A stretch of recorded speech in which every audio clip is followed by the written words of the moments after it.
Assalamualaikum warahmatullahi wabarakatuh. Perkenalkan, nama saya Muhammad Afif dengan NIM belakang 176 dari kelas Hukum Pembangunan Berkelanjutan A dengan dosen pengampu Ibu Diani Sadiawati. Saya akan menjelaskan mengenai tanggapan saya terhadap artikel berita Kompas 21 September 2023 yang berjudul Target TPB harus tercapai.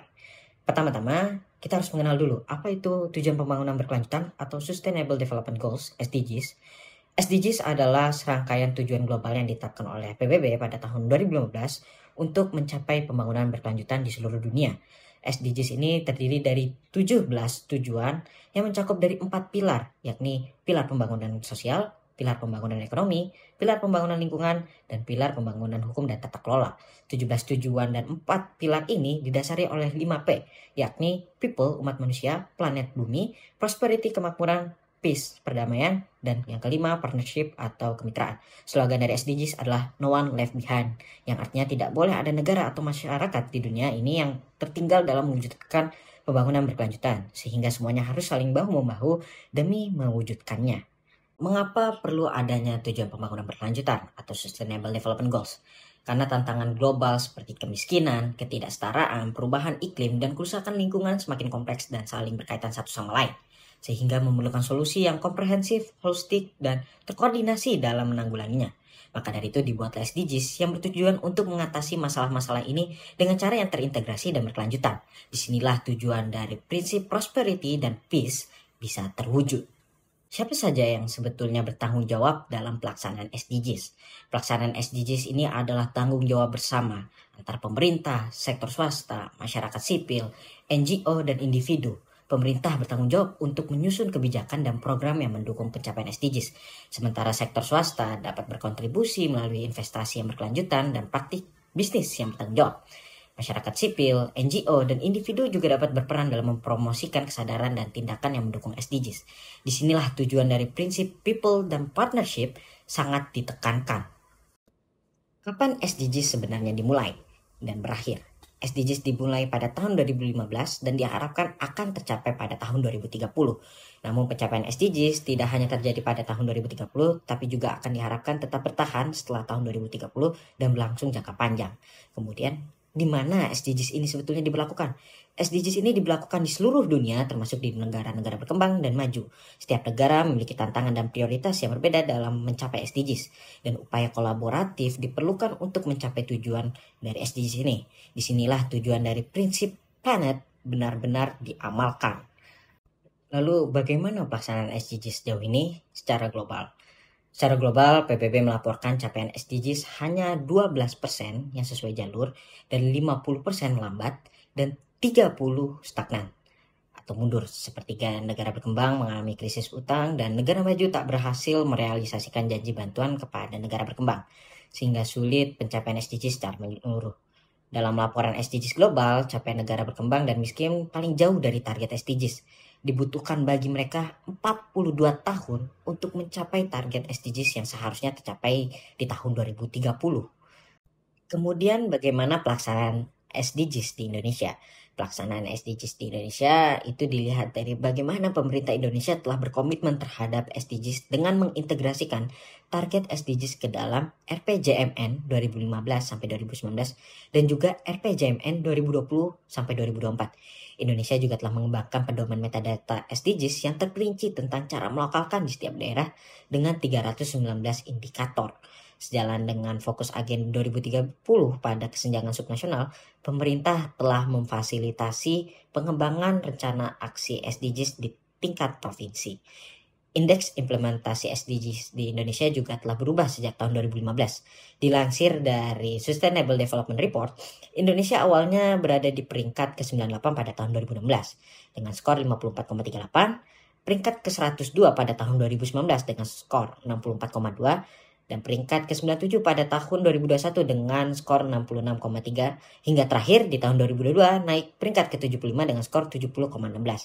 Indikator penilaiannya berdasarkan pencapaian keseluruhan 17 SDGs, di antaranya ada yang mengalami peningkatan, ada yang sedang berusaha meningkat, dan ada yang stagnan. Pada goals pertama yaitu no poverty atau tidak ada kemiskinan, dan juga diikuti goals keempat quality education dan goals ke-6 clean water sanitation, itu mengalami peningkatan. Lalu juga ada goals yang sedang berusaha untuk meningkat, yakni goals ketiga, good health, goals kelima, gender equality, goals ke-8, decent work and economic growth, goals ke-9, industry, innovation and infrastructure, goals ke-10, reduce inequalities, and goals ke-12, yakni responsible consumption and production. Di sisi lain, masih banyak goals yang stagnan. Di antaranya goals kedua, yaitu zero hunger, goals ke-7, affordable and clean energy, goals ke-11, sustainable cities and communities, goals ke-13, climate action, goals ke-14, life below water, goals ke-15, life on land, goals ke-16, peace, justice, and strong institution, dan goals yang terakhir yaitu goals ke-17, yakni partnership for the goals. Berkaca pada penilaian indikator yang sudah ada, maka benar adanya bahwasanya Indonesia masih berproses dalam penerapan Sustainable Development Goals secara menyeluruh. Seperti kata Ibu Retno Marsudi, Indonesia dan negara-negara Asia Tenggara, negara-negara selatan yang umumnya negara berkembang, tidak mendapatkan kesempatan setara dalam bertumbuh dan melompat menjadi negara yang maju, sehingga pemenuhan target SDGs masih terkendala berbagai hal. Sebagai contoh misalnya, masih ada diskriminasi dalam perdagangan dan hambatan untuk hilirisasi industri yang berbahan bakar alam.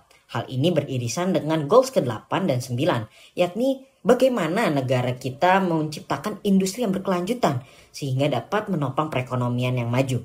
Lalu juga goals ke-7, yakni bagaimana negara kita dapat melakukan transisi menuju energi yang bersih dengan SDA yang dapat diperbaharui.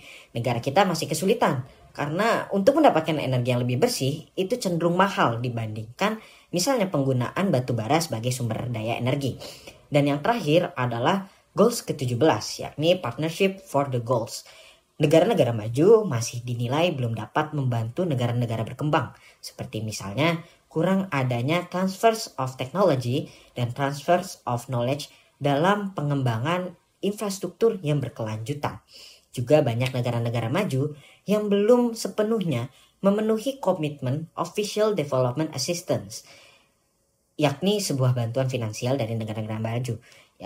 Ini termasuk target 0,7% dari pendapatan nasional bruto mereka untuk bantuan ke negara-negara berkembang dan 0,15 hingga 0,20% dari pendapatan nasional bruto mereka untuk bantuan ke negara-negara yang kurang berkembang. Maka dari itu, menurut hemat saya, pelaksanaan SDGs akan bisa benar-benar terwujud jika memang prinsip dari partnership dapat diperkuat. Jadi bagaimana negara merumuskan kebijakan yang pro SDGs, kemudian swasta benar-benar mau menginvestasikan keuangannya dalam pengembangan infrastruktur, program kerja, dan bisnis yang mendukung SDGs, serta negara-negara maju benar-benar mau mengalokasikan bantuan finansial dengan Official Development Assistance untuk negara-negara berkembang dan negara-negara yang kurang berkembang untuk mewujudkan keseluruhan 16 goals lainnya. Dengan begitu, slogan dari No One Left Behind dapat terwujud dan 2030 seluruh target SDGs dapat tercapai. Seperti kata Achim Steiner, administrator UNDP PBB, every small action matters because when 7 billion people do that thing, it changes the world. Walau hal itu sulit, tetapi kita harus bisa menyelamatkan planet kita, yakni bumi. Karena the clock is ticking and we have to take actions.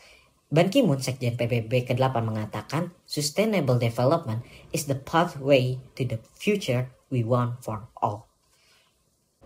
Sekian pendapat saya terhadap artikel target TPB harus tercapai. Jika ada salah kata mohon dimaafkan. Wassalamualaikum warahmatullahi wabarakatuh.